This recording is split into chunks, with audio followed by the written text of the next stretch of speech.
Quand j'étais enfant, j'entendais souvent mon père dire: ton deuxième oncle ne fait pas preuve de piété filiale et ne soutient pas ton grand-père.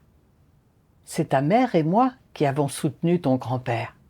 Le but d'élever des enfants est qu'ils prennent soin de vous dans votre vieillesse. À l'avenir, tu devras prendre soin de nous et nous accompagner jusqu'à la fin de nos vies. Quand j'ai grandi, j'ai pris soin de mes parents jusqu'à leur mort. J'espérais aussi que ma fille pourrait prendre soin de moi dans ma vieillesse. Une fois que ma fille a appris à parler, je lui ai demandé: pour qui dépenseras-tu ton argent quand tu seras grande? Ma fille a dit: quand je serai grande, je gagnerai plein d'argent à dépenser pour maman et papa. J'ai dit joyeusement: ma chère fille, ta mère ne t'a pas élevée en vain. Ma fille est très intelligente. Elle peut tout apprendre rapidement et se classe toujours parmi les meilleurs élèves à ses examens. J'étais très heureuse et je me disais: ma fille est si intelligente. Elle aura certainement un brillant avenir, même si je n'ai pas d'argent. Je dois soutenir son éducation, afin qu'elle trouve un bon travail après avoir obtenu son diplôme universitaire. Alors, elle n'aura aucun problème à prendre soin de nous dans notre vieillesse. En avril 2003, j'ai été arrêtée parce que je croyais en Dieu et que j'avais prêché l'Évangile, et j'ai été détenue pendant 25 jours. Afin d'éviter d'être à nouveau arrêtée par la police, en novembre, j'ai quitté la maison pour faire mes devoirs dans un autre endroit. J'étais vraiment partagée à l'époque. Ma fille passera l'examen d'entrée à l'université dans 6 mois. Si je pars maintenant, les études de ma fille en seront-elles affectées? Si cela affecte son examen d'entrée à l'université et compromet ses perspectives d'avenir, finira-t-elle par me haïr? Me reniera-t-elle en tant que mère?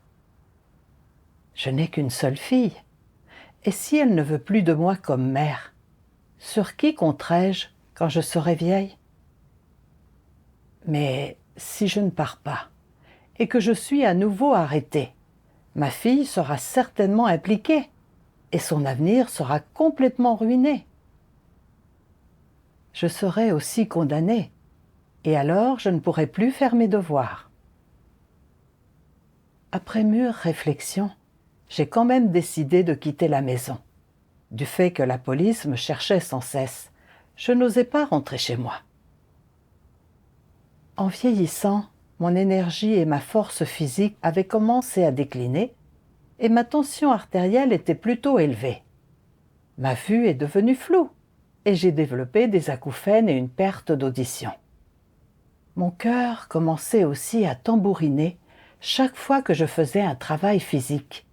Alors, je devais m'allonger et me reposer un moment. Je me disais: est-ce que je vieillis maintenant? Qui prendra soin de moi dans ma vieillesse? À ce moment-là, ma fille me manquait beaucoup et je me disais: j'espère encore pouvoir compter sur elle pour ma vieillesse. En 2021, je suis retournée chez ma sœur aînée pour prêcher l'Évangile et j'ai appris que ma fille travaillait loin de chez elle et qu'elle était très attentionnée envers ses tantes. J'ai pensé qu'elle serait certainement gentille avec moi dans ce cas, et j'attendais avec impatience de voir ma fille un jour. Fin août de l'année suivante, je prêchais l'Évangile loin de chez moi, quand ma sœur m'a écrit pour me dire que ma fille était revenue pour quelques jours. Je suis rentrée précipitamment chez ma sœur pendant la nuit, mais ma fille ne voulait pas me voir. Je me sentais très mal, mais je pouvais comprendre les sentiments de ma fille. Après tout, je ne m'étais pas occupée d'elle pendant 17 ans. Alors, il était normal qu'elle soit en colère. Plus tard, quand j'ai vu ma fille, j'étais si heureuse que je voulais la serrer dans mes bras. Mais Elle s'est assise loin de moi, et la déception a glacé mon cœur. Après un moment, je lui ai dit « Je me suis inquiétée pour toi toutes ces années. J'avais peur que la police m'arrête et que tu sois impliqué. Alors je n'osais pas rentrer à la maison. Tu as souffert toutes ces années. » Elle a dit amèrement « Je n'ai pas souffert. Je suis adulte maintenant. Je ne souffre pas. » Après avoir dit cela, elle a tourné la tête et elle est partie après être restée moins d'une demi-heure. J'étais complètement déçue. J'ai travaillé si dur pour t'élever et je me suis tellement occupée de toi. Après que tu es allée à l'école, afin de t'aider à apprendre un métier et à avoir un bon avenir, j'ai dépensé les 3000 derniers yuans que notre famille avait pour t'acheter un clavier électronique. J'ai tant sacrifié pour toi, mais maintenant tu m'as renié. Je t'ai vraiment élevé en vain. J'ai pensé, l'enregistrement administratif de mon foyer a été annulé par le gouvernement communiste chinois. Mon mari a divorcé de moi et ma fille m'a renié. J'ai 60 ans maintenant et ma santé se dégrade d'année en année. Que ferai-je quand je serai vieille? Qui s'occupera de moi quand je serai malade? Qui prendra soin de moi dans ma vieillesse et m'accompagnera jusqu'au bout? La nuit, je restais au lit, me tournant et me retournant, incapable de dormir. Quand je pensais au fait que ma fille ne m'appelait même pas maman, je prenais conscience qu'il n'y avait aucun espoir de compter sur elle pour prendre soin de moi dans ma vieillesse. Je me sentais si misérable que c'était comme si mon cœur était broyé. J'étais dans un état second terrible pendant ces jours-là.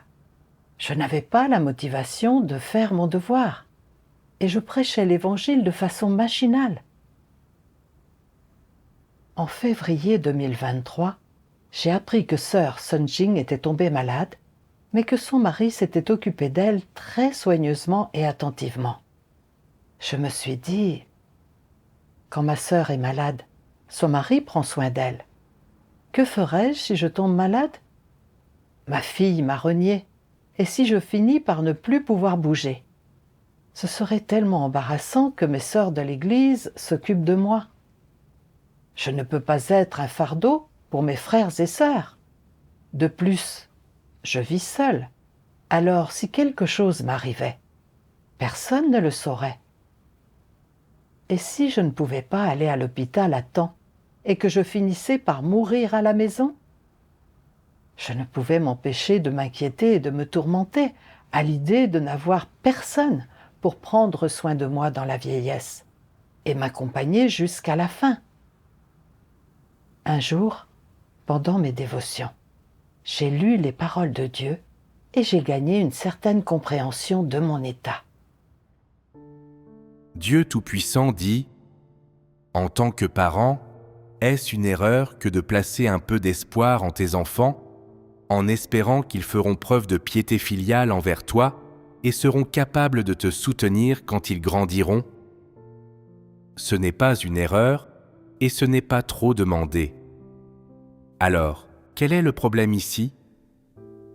Cette femme voulait constamment compter sur ses enfants pour mener une vie agréable, pour s'appuyer sur eux durant la seconde moitié de sa vie, et elle s'attendait toujours à profiter d'eux. Quel est le point de vue erroné en jeu ici? Pourquoi avait-elle cette idée?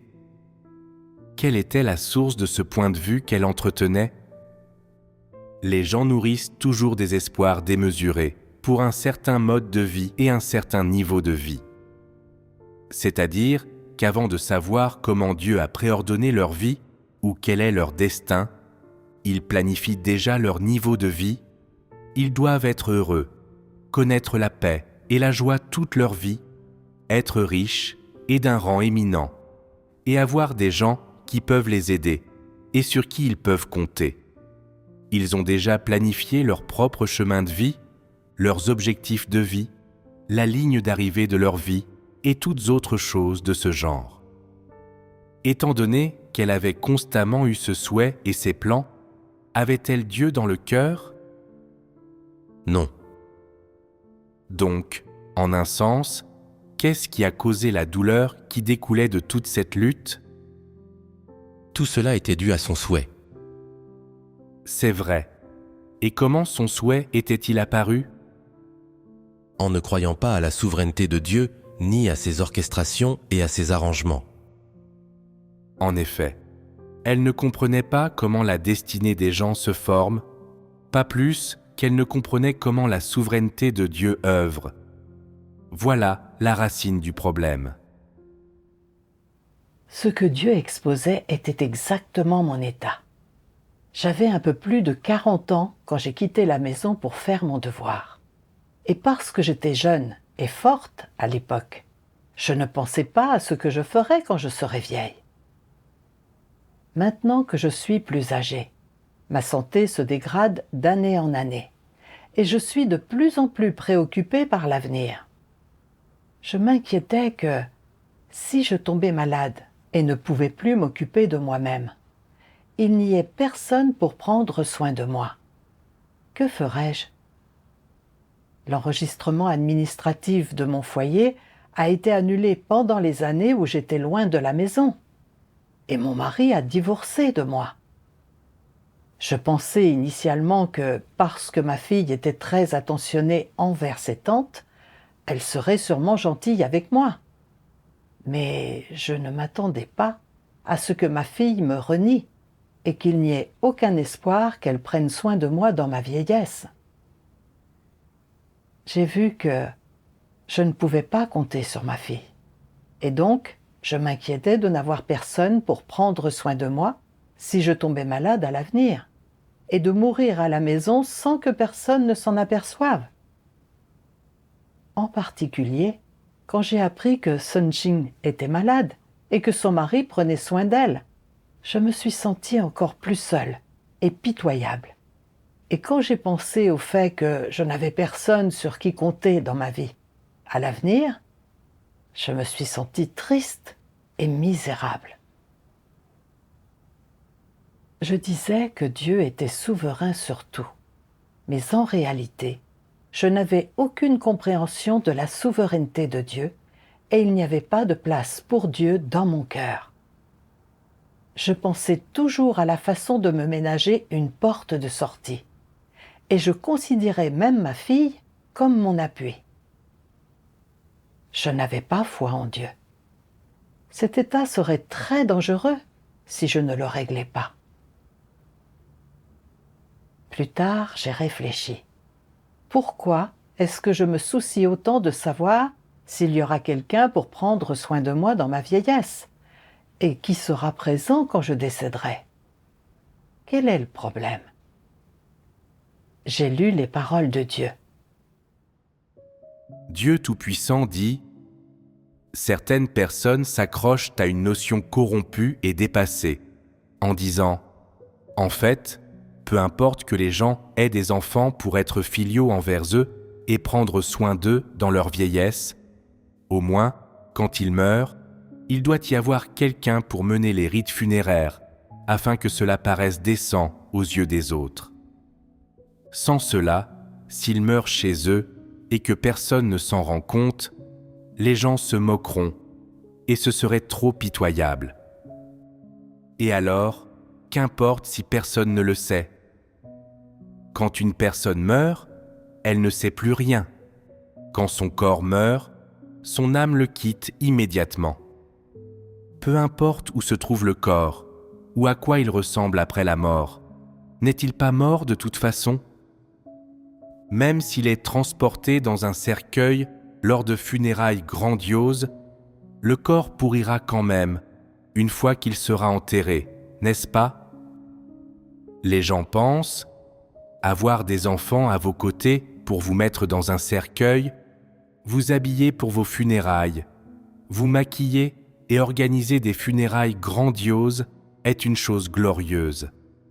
Si vous mourrez sans que personne n'ait organisé d'obsèques pour vous ou ne vous offre des funérailles décentes, C'est comme si toute votre vie n'avait pas eu de véritable conclusion. Cette idée est-elle correcte ? De nos jours, les jeunes ne prêtent pas beaucoup d'attention à ces choses. Mais il y a encore des gens dans des régions reculées et des personnes âgées, ayant peu de perspicacité, qui croient que les enfants doivent prendre soin de leurs parents lorsqu'ils sont âgés et leur offrir des funérailles décentes quand ils mourront. Cette pensée et ce point de vue sont profondément ancrés dans leur cœur. Et peu importe la façon dont tu échanges sur la vérité avec eux, ils ne l'acceptent pas. Quelle en est la conséquence finale ? La conséquence est que cela leur inflige un profond préjudice. Cette tumeur est longtemps restée cachée en eux, et elle finira par les empoisonner. Lorsqu'ils l'auront identifiée et retirée, elle ne les empoisonnera plus et ils vivront librement. Toute mauvaise action est motivée par des pensées et des points de vue absurdes. Par exemple, il y a des gens qui craignent de pourrir dans leur maison après leur mort. Alors, ils se disent constamment « Je dois élever un fils ». Et lorsqu'il sera grand, il faudra que je l'empêche de partir trop loin. Et s'il n'est pas à mes côtés quand je mourrai, n'avoir personne pour s'occuper de moi dans mes vieux jours, ou pour m'offrir des funérailles décentes quand je mourrai, serait l'un de mes plus grands regrets dans la vie. Si j'avais quelqu'un pour faire cela pour moi, alors ma vie ne serait pas vécue en vain. Ce serait une vie parfaite. Quoi qu'il arrive, je refuse d'être l'objet de moqueries. N'est-ce pas là une façon de penser putride ? C'est une mentalité dépassée et dégénérée qui attache trop d'importance au corps physique. En réalité, le corps physique ne vaut rien. Après avoir connu la naissance, la vieillesse, la maladie et la mort, il n'en reste plus rien. Ce n'est que si l'on a gagné la vérité et atteint le salut de son vivant que l'on peut vivre pour toujours. Si tu n'as pas gagné la vérité, lorsque ton corps mourra et se décomposera, il n'en restera rien. Quelle que soit la piété filiale dont auront fait preuve tes enfants, tu ne pourras pas en profiter. Lorsqu'une personne meurt et que ses enfants l'enterrent dans un cercueil, ce vieux corps peut-il ressentir quoi que ce soit ? Peut-il percevoir quoi que ce soit ? Il ne perçoit absolument rien. Mais dans la vie, les gens attachent une grande importance à cette question, exigeant beaucoup de leurs enfants quant à leur capacité à leur offrir des funérailles dignes lorsqu'ils décèdent. Ce qui est stupide, n'est-ce pas ? Si tu poursuis la vérité, en tant que parent, tu dois d'abord abandonner tes pensées et points de vue traditionnels, putrides et dégénérés concernant la question de savoir si les enfants font preuve de piété filiale, s'ils s'occupent de toi dans tes vieux jours et s'ils t'offrent des funérailles décentes à ta mort, et aborder cette question correctement. Si tes enfants font vraiment preuve de piété filiale, alors accepte-le comme il se doit. Mais si tes enfants ne disposent pas des conditions ou de l'énergie nécessaire pour faire preuve de piété filiale à ton égard, ou ne prévoient pas de faire preuve de piété filiale envers toi, et qu'ils ne peuvent pas prendre soin de toi en étant à tes côtés dans ta vieillesse ou t'offrir des funérailles décentes quand tu mourras, alors tu n'as pas à l'exiger ou à te sentir triste. Tout est entre les mains de Dieu. La naissance a son heure, la mort a son lieu, et Dieu a ordonné où les gens naissent et où ils meurent. Ce que la parole de Dieu exposait était exactement mon état. Je m'inquiétais constamment que personne ne prenne soin de moi quand je serai vieille, ou que personne ne soit là quand je décéderai, et de ce qui arriverait si je mourais et que personne ne s'en aperçoive, que mon corps se décompose à la maison. Quand je pensais cela, je devenais négative et faible, et je vivais dans la détresse et l'anxiété. En fait, le moment de ma naissance, le moment de ma mort et le lieu de ma mort ont tous été préordonnés par Dieu. Que ma fille puisse être là à la fin de mes jours dépend de la souveraineté et de l'arrangement de Dieu. Je vivais dans l'inquiétude et la détresse parce que je chérissais trop ma chair et je n'arrivais pas à saisir ce que signifie réellement la mort de la chair. Dieu dit, en réalité, le corps physique ne vaut rien. Après avoir connu la naissance, la vieillesse, la maladie et la mort, il n'en reste plus rien. Quand la chair meurt, elle n'a plus de conscience. Même si quelqu'un vous accompagne jusqu'à la fin et vous enterre dans un cercueil, votre chair ne se décomposera-t-elle pas quand même?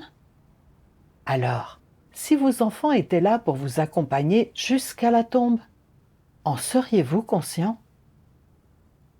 Pourtant, je considérais cette affaire comme très importante. N'était-ce pas trop stupide?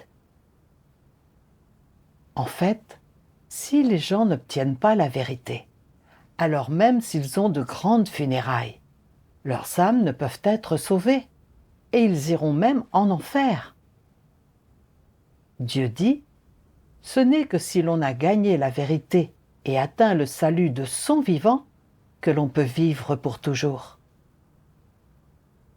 Ce n'est qu'en obtenant la vérité, en nous débarrassant de nos tempéraments sataniques corrompus et en faisant bien les devoirs d'un être créé, que nous pouvons gagner la vie éternelle, recevoir le salut et être amenés par Dieu à une destination merveilleuse. J'ai lu un autre passage des paroles de Dieu et j'ai gagné une certaine compréhension de la souveraineté de Dieu. Ma détresse et mon anxiété ont également été quelque peu apaisées. Dieu Tout-Puissant dit « L'intensité du lien qui unit les parents à leurs enfants, ce qu'ils peuvent recevoir en retour de leurs enfants, qu'ils puissent ou non compter sur ces derniers pour prendre soin d'eux dans leur vieillesse. Pour le dire simplement, tout cela est prédestiné et préordonné par Dieu. Ce n'est pas comme si tout se déroulait exactement comme les gens le souhaitent dans leur tête. Bien sûr, tout le monde s'imagine les choses de façon très positive et veut gagner des avantages grâce à ses enfants. Mais pourquoi ne t'es-tu jamais demandé si cela est écrit dans ta destinée? La durée du lien entre toi et tes enfants est un élément crucial. Le fait que chaque travail que tu exerces dans cette vie ait ou non un lien avec tes enfants, que tes enfants soient ou non impliqués lorsque tu fais l'expérience d'un événement majeur, tout cela dépend de la préordination de Dieu. Sans la préordination de Dieu, alors peu importe à quel point tu travailles dur, cela ne servira à rien. Quand tu auras élevé tes enfants jusqu'à l'âge adulte, tu te seras acquitté de ta responsabilité et tes enfants s'en iront naturellement au moment où ils devront partir.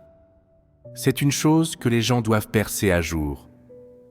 Si tu ne parviens pas à percer cette question à jour, tu auras toujours des désirs personnels, tu auras toujours des exigences personnelles, et tu accepteras divers types de pensées et de points de vue pour atteindre tes objectifs. Que se passera-t-il au final? Ce n'est que sur ton lit de mort que tu te réveilleras et que tu réaliseras que tu as fait beaucoup de choses stupides au cours de ta vie, que tu as agi uniquement selon des notions et de l'imagination, et que tu as été trop bête et ignorant. Cela ne correspond tout simplement pas à la situation réelle ni aux préordinations de Dieu. Les paroles de Dieu sont très claires. Que ma fille fasse preuve de piété filiale et qu'elle puisse prendre soin de moi dans ma vieillesse et être là pour moi à la fin dépend de si j'ai ou non ce destin. Si Dieu n'a pas préordonné que ma fille fasse cela, alors peu importe à quel point ce que j'imagine est merveilleux, tout sera en vain. Même si ma fille promettait de le faire, du fait qu'elle travaille et vit à des milliers de kilomètres, elle ne pourrait de toute façon pas être à mes côtés si je tombe malade et que je meurs. Je ne pouvais pas percer cela à jour, et je vivais dans la détresse parce que ma fille m'ignorait et qu'il n'y avait aucun espoir qu'elle prenne soin de moi dans ma vieillesse et qu'elle soit là dans mes derniers instants. Je m'étais trompée moi-même et je perdais mon temps avec des bêtises. Je me suis souvenu qu'il y avait une vieille dame dans un village voisin. À l'âge de 80 ans passés, elle ne pouvait plus s'occuper d'elle-même, mais aucun de ses 3 fils ne s'occupait d'elle. La vieille dame est morte de faim et personne n'était là pour l'accompagner jusqu'au bout. J'ai aussi pensé à une sœur plus âgée dont la fille était partie vivre à l'étranger et n'était jamais revenue. Maintenant, cette sœur et son mari ont plus de 70 ans. Chaque fois qu'ils tombent malades, leur neveu les conduit à l'hôpital pour des examens et ils mènent encore une vie relativement confortable. La vie de chaque personne est préordonnée et arrangée par Dieu. Je dois confier tout ce qui me concerne à Dieu et me soumettre à ses orchestrations. Je ne devrais plus m'inquiéter pour ma vieillesse. J'ai continué à chercher et j'ai lu d'autres paroles de Dieu. Dieu Tout-Puissant dit « Élever des enfants est un instinct humain et c'est aussi une responsabilité et une obligation des êtres humains. Les parents ne devraient pas exiger de leurs enfants qu'ils fassent preuve de piété filiale envers eux, pas plus qu'ils ne devraient avoir des enfants uniquement pour avoir quelqu'un qui subvienne à leurs besoins dans leurs vieux jours. L'objectif des gens quand ils élèvent des enfants est en lui-même inapproprié. Donc, quand leurs enfants ne font pas preuve de piété filiale, ils diront des choses ridicules comme « Quoi que vous fassiez, n'élevez pas d'enfants ». Comme cet objectif est impur, les pensées et points de vue qu'ils se mettent à avoir sont également incorrects. Alors, ces pensées et points de vue ne doivent-ils pas être corrigés et abandonnés ? Comment devrait-on les corriger et les abandonner ? Quel genre d'objectif est un objectif pur à avoir ? Quel genre de pensées et de points de vue sont corrects ? En d'autres termes, quelle est la façon correcte de gérer ses relations avec ses enfants ? Tout d'abord, élever des enfants est ton propre choix. Tu les as fait venir au monde et les as élevés volontairement, et ils étaient passifs quant au fait de leur naissance. En dehors de la responsabilité donnée aux êtres humains par Dieu de produire une descendance, et en dehors de la préordination par Dieu, pour ceux qui sont parents, leurs raisons et leurs points de départ subjectifs sont qu'ils sont prêts à donner naissance à leurs enfants. Puisque tu es disposé à avoir des enfants, tu devrais les élever jusqu'à l'âge adulte, en leur permettant de vivre de façon autonome. Tu as déjà beaucoup gagné et énormément bénéficié en les élevant. Tout d'abord, tu as profité de moments joyeux en vivant avec tes enfants, et tu as également profité du processus de les élever. Même si ce processus a eu ses joies et ses difficultés, le plus souvent, tu as fait l'expérience du bonheur d'accompagner tes enfants et d'être accompagné par eux. C'est là également un processus qui consiste à faire l'expérience de la vie. Tu as joui de ces choses et tu as beaucoup gagné grâce à tes enfants, n'est-ce pas ? Les enfants apportent à leurs parents bonheur et compagnie, et les parents, par le prix qu'ils paient et le temps et l'énergie qu'ils consacrent pour élever leurs enfants, ont la chance de regarder ces petites vies devenir peu à peu des adultes en grandissant. Leurs enfants, qui commencent par être de jeunes vies, qui ne connaissent rien, qui ne savent absolument rien, apprennent peu à peu à penser, ils apprennent à parler, ils gagnent la capacité d'assembler des mots, la capacité d'apprendre et de différencier divers types de connaissances, la capacité d'avoir des conversations et de communiquer avec leurs parents, et de considérer des questions sur un pied d'égalité avec eux. Pour les parents, vivre ce processus est la chose la plus heureuse, qui ne peut être remplacée par aucun autre événement ou aucune autre personne. Les parents ont déjà gagné beaucoup de plaisir et de compréhension de la part de leurs enfants lors du processus de les élever, ce qui est un grand réconfort et un grand gain pour eux. Quant à savoir si tes enfants feront preuve de piété filiale envers toi, si tu pourras compter sur eux pour quoi que ce soit, et ce que tu pourras obtenir d'eux, ces choses dépendent du fait de savoir si vous êtes destinés à vivre ensemble, et cela dépend de la préordination par Dieu.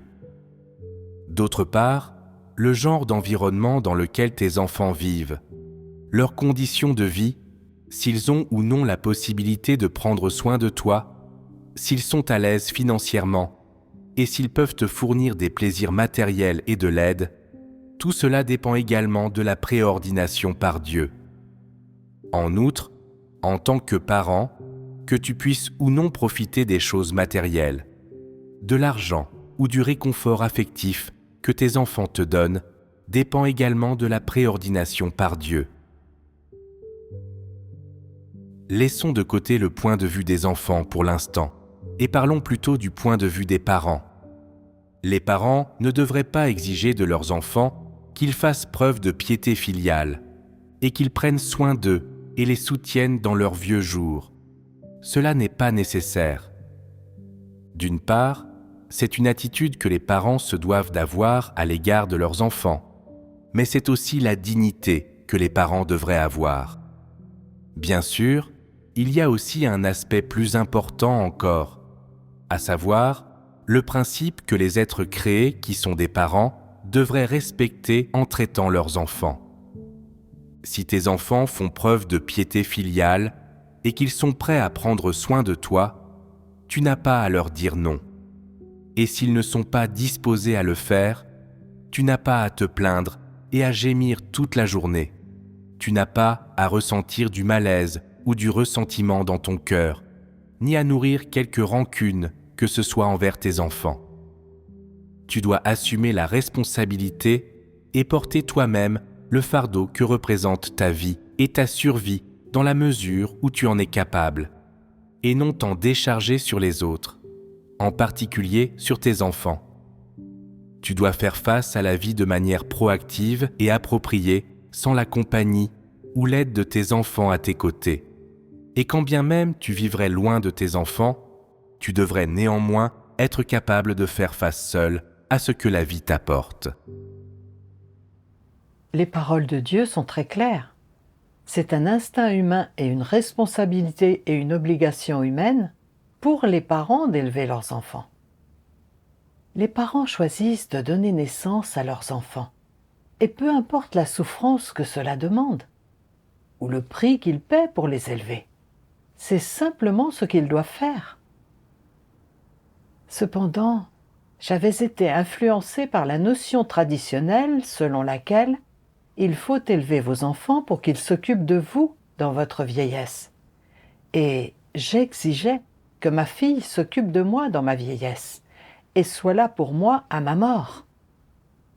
Je croyais qu'il était parfaitement naturel et justifié que, puisque je l'avais élevée quand elle était jeune, elle doive s'occuper de moi quand je serai vieille. Ce point de vue n'est pas conforme à la vérité. Élever ma fille était ma responsabilité et j'en avais l'obligation. C'est simplement ce que je devais faire. Cependant, j'ai utilisé le prix que j'avais payé pour élever ma fille comme monnaie d'échange pour qu'elle s'occupe de moi dans ma vieillesse. Quand mes désirs n'étaient pas satisfaits, je me mettais en colère et j'étais contrariée.